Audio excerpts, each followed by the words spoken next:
کہانی کا آغاز ایک چھوٹے سے گاؤں سے ہوتا ہے جہاں ندیم نام کا ایک نوجوان رہتا تھا۔ ندیم ایک غریب خاندان سے تعلق رکھتا تھا اور شہر میں ایک چھوٹی سی ملازمت کرتا تھا۔ ہر روز وہ گاؤں سے شہر تک کا طویل سفر اپنی پرانی اور خراب حالت میں موجود گاڑی سے کرتا تھا۔ یہ گاڑی اس کے دادا کے زمانے کی تھی جسے ندیم نے مرمت کروا کر قابل استعمال بنایا تھا۔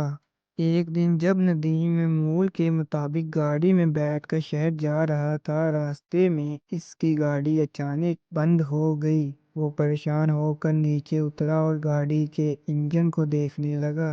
کافی دیر کی کوشش کے بعد بھی گاڑی سٹارٹ نہ ہوئی تو ندیم تھک کر پیچھے ہٹ گیا اور آسمان کی طرف دیکھ کر دعا کی، یا اللہ میری مدد کرنا، یہ گاڑی میرا واحد سہارا ہے۔ اچانک ایک روشنی نمودار ہوئی اور گاڑی میں عجیب سی حرکت شروع ہو گئی۔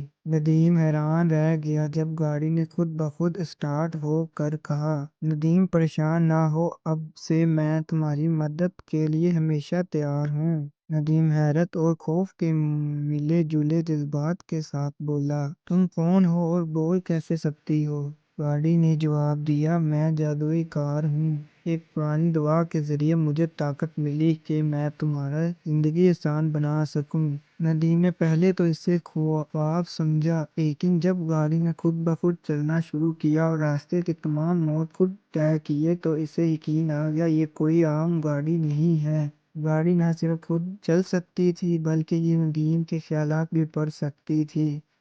وہ راستے میں ندیم سے باتیں کرتی اور اسے حوصلہ دیتی۔ ندیم کے لیے یہ تجربہ ناقابل یقین تھا، لیکن جلد ہی اس نے گاڑی کو اپنی زندگی کا اہم حصہ سمجھ لیا۔